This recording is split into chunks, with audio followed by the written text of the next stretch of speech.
Kali ini saya akan membahas mengenai filosofi kehidupan mengenai kesadaran. Luka batin atau tidak luka batin tergantung makna yang kita berikan. Kekecewaan yang kita alami biasanya karena kita terlalu tahu tapi tidak mengerti. Hanya tahu tapi tidak mengerti. Makanya hanya tahu saja itu bahaya. Tahu harus didampingi mengerti. Kadang malah nggak perlu tahu sama sekali, biar nggak sakit gitu. Ini pelan-pelan saya jelaskan ya, makanya ini harus didengarkan sampai selesai. Kalau ada bayi di depan kita ceritakan, aku kalah saham loh dek, sahamku kalah 20 juta. Yang ada nih malah ketawa-ketawa atau dia biasa aja. Kok dia nggak ikut tersakiti kayak kamu tersakiti? Karena dia nggak ngerti. Dia nggak tahu dan dia tidak ngerti. Nggak ada dua-duanya. Dia nggak mengetahui, dia tidak mengerti. Satu contoh lagi sebelum kita lebih mendalam ya. Ada teman saya, dia merasa oke-oke aja di badannya, nggak pernah merasa gimana-gimana yang signifikan.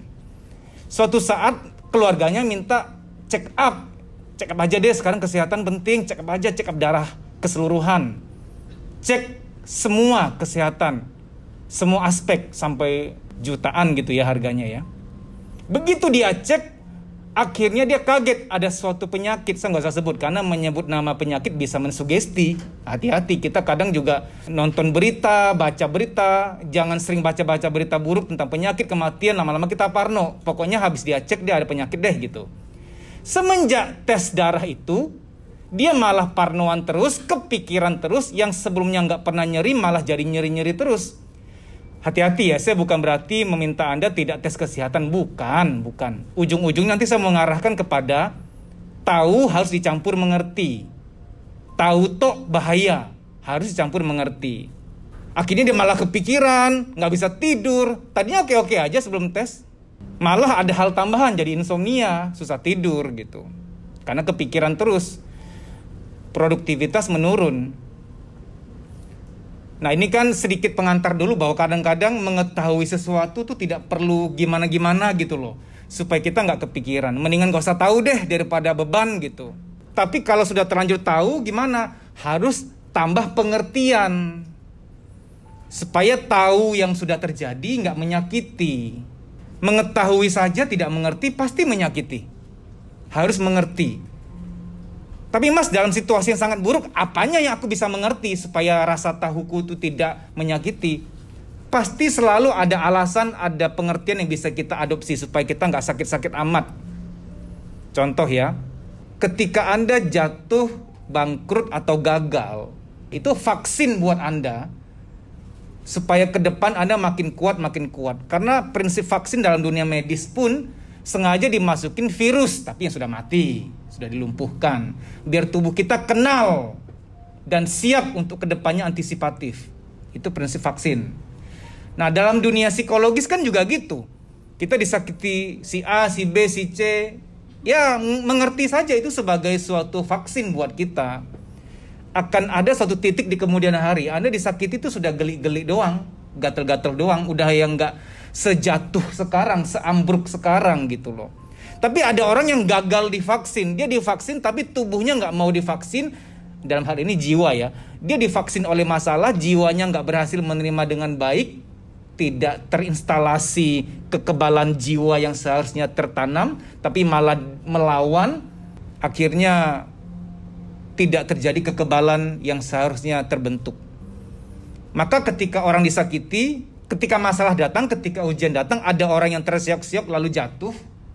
Berarti kurikulumnya gagal tuh, harusnya bikin dia naik kelas malah bikin dia jatuh. Tapi ada orang yang rela menghadapi, dicampur dia ngerti, ini ujian lah, ini jatah ujianku lah. Memang semua orang ngalamin, nggak cuman aku kok yang ujian nggak cuman aku kok. Nah dia berhasil naik kelas nih, kurikulum kehidupan berhasil di dia. Nah maksud saya begini, ada banyak hal saya mau sampaikan. Baca-baca berita, baca-baca pemberitaan, hati-hati kalau tidak mendalam mengerti. Kalau cuma tahu saja menuhin pikiran. Saya masuk ke hal praktis. Ada wanita yang selama ini nggak terlalu terbeban karena suaminya, karena dia udah nggak mau ngecek-ngecek, nggak mau kepo-kepo, tambah beban katanya. Mendingan gak usah tahu deh mas. nggak bisa tidur nanti gitu. Mendingan udahlah, tutup mata aja lah. Bukan berarti saya menganjurkan Anda tidak memperhatikan suami, bukan. Tapi kalau suatu hal bisa tambah membebani, mendingan nggak usah. Nah sekarang ke kehidupan kita, keseharian. Kita kalau dalam belajar atau berteman, usahakan sampai pada level mengerti, jangan cuma tahu. Banyak hal ya, misalkan kita berusaha, kita gagal. Yang kita tahu adalah kayaknya aku nggak layak bisnis deh, aku tuh kayaknya nggak hoki deh, aku tuh kayaknya nggak mampu deh. Kan itu yang kamu tahu. Kamu mengerti nol, kamu nggak ngerti apa-apa. Kemudian berhenti, nggak mau ngapa-ngapain lagi. Padahal yang harus kamu mengerti adalah kamu harus tes minat bakat dulu, cocoknya bidang apa. Ketika masuk ke sebuah bisnis, psikologi pengelolaan, psikologi manusianya, psikologi pemasarannya. Jangan sampai nggak ngerti semua hal ini, lalu gagal, lalu Anda tahu bahwa Anda nggak layak dalam berbisnis. Oh nggak gitu dong.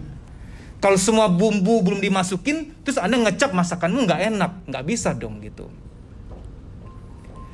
Setiap saat, aku udah ngerti belum ya? Tantang dirimu, aku udah ngerti belum tentang hal ini? Tentang masalah yang aku alami bahwa aku di PHK, aku udah ngerti belum ya maksud Tuhan ya? Tentang suami atau istri kok belakangan cuekin aku udah mengerti belum ya? Dia tuh maunya apa? Aku udah mengerti belum sebenarnya persoalan kami itu apa sih?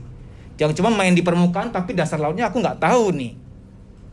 Contoh, yang kamu tahu kan suamimu jahat, yang kamu tahu kan istrimu jahat. Padahal ada inner child dia yang belum kelar, ada diri kecil dia di masa kecil yang belum kelar. Maka saya pernah ngomong di zaman-zaman kapan sebelum pandemi 2017 di YouTube. Laki-laki yang luka batin sama ibunya, haram hukumnya menikah sama perempuan yang luka batin sama bapaknya. Oh, cakar-cakaran tuh pasti. Perang itu pasti.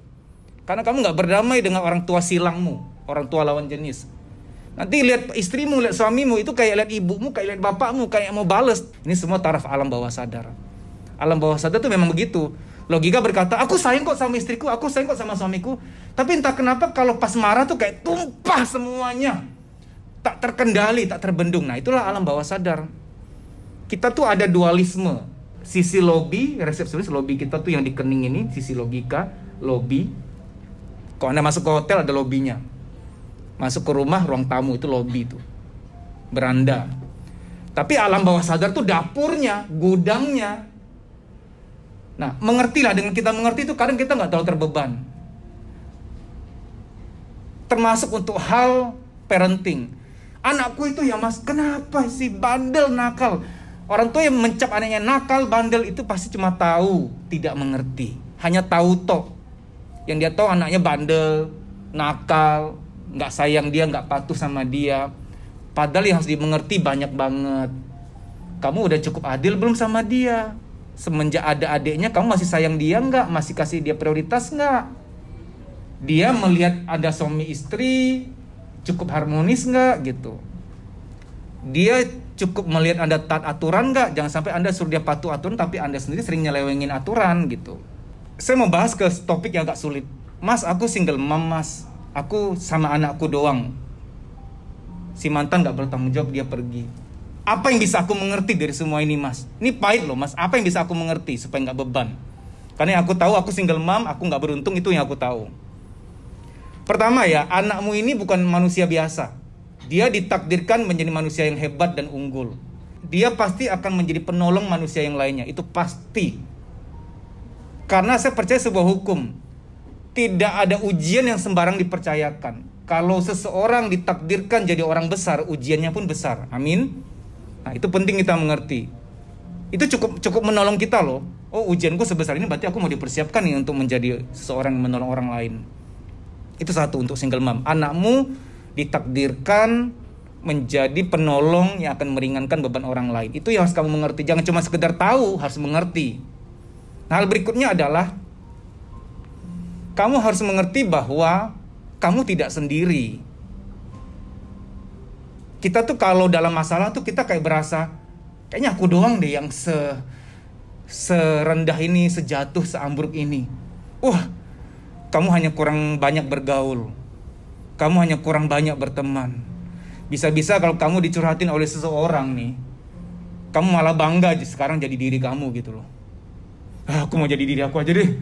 Segini-gininya masih enak, masih nyaman nih gitu. Ini bisa panjang kalau saya perluas, tapi kurang lebih begini. Apapun yang sedang menyakiti kamu sekarang, kamu pertanyakan kepada diri kamu. Apa yang aku bisa ngerti ya dari situasi ini? Oh, aku nggak beruntung. Oh, itu bukan pengertian, bukan.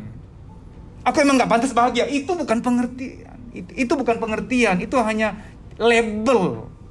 Kamu nggak ngerti gitu loh. Cari pengertiannya apa ya. Nah, memang kadang ngerti itu belakangan.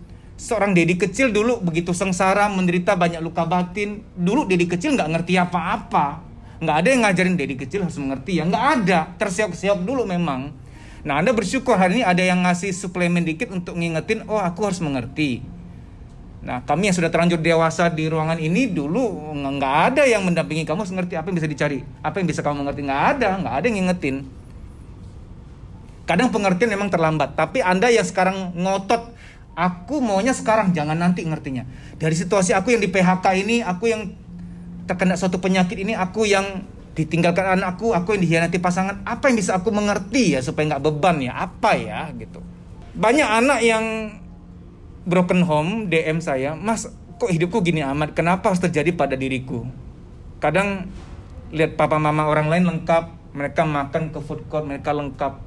Waktu lulus sekolah pun ya yang ngambil rapot, yang datang acara wisuda lengkap. Kadang aku sedih melihatnya. Sementara yang datang tuh papaku doang atau mamaku doang. Mereka gak mau bareng. Apa yang bisa aku mengerti dari semua ini ya Mas? Aku tuh kayak merasa, kenapa ini harus terjadi pada diriku? Buat kamu yang mengalami broken home, merasa keluargamu sudah gak utuh, satu hal saya mau sampaikan ya Dek. Kamu secara nyata, secara de facto, secara de jure orang tuamu berpisah. Itu memang gak enak, gak nyaman. Banyak pernikahan nyata-nyata bareng tapi udah pisah sebenarnya secara hati. Serumah, seranjang, masih sama anaknya. Tapi ada di situ, nggak di situ. Di situ nggak bawa nyawa. Badannya di situ, hatinya di tempat lain. Seolah-olah bareng tapi sudah tidak. Bukan berarti saya mencap semua keluarga yang dingin seperti itu. Cuma ingin kasih tahu kamu aja bahwa kamu mungkin masa menderita, kenapa aku broken home, aku hanya tinggal sama mama aja, hanya tinggal sama papa aja, aku sedih kok gini banget. Kamu gak sendiri. Jangan ngecap bahwa kamu gak beruntung, kamu gak berhak bahagia. Kamu tidak sendiri. Kenapa saya bilang tidak sendiri? Ada jutaan orang lainnya, baik berstatus yang sama, mereka nyata-nyata orang tuanya berpisah, gak serumah. Dan kamu senasib dengan jutaan orang lainnya lagi, yang lain lagi, segmen yang lain. Orang tua mereka memang masih serumah, tapi secara batin sudah pisah. Mereka hanya kesepakatan supaya sampai anak akil balik, sampai anak udah menikah. Nah, supaya kita tahu bahwa di bumi ini memang atmosfernya kehampaan. Ini filsafat mendalam loh ya, orang yang ngerti pasti akan ringan. Tahu nggak, kehampaan tuh merajalela di muka bumi. Lihat rumput, mereka hampa. Sebentar lagi kamu injek, betapa hampanya dia. Ikan, kamu makan ikan dari pagi beli di pasar, kamu makan. Siapa tahu itu papa ikan. Anak ikan udah gak bisa ketemu dia lagi. Istri si ikan udah gak bisa ketemu lagi. Betapa Anda juga menciptakan kehampaan bagi makhluk lainnya. Bumi ini kehampaan semuanya. Jadi jangan merasa, aku hampa Mas, aku sepi, kayaknya masalah besar gitu.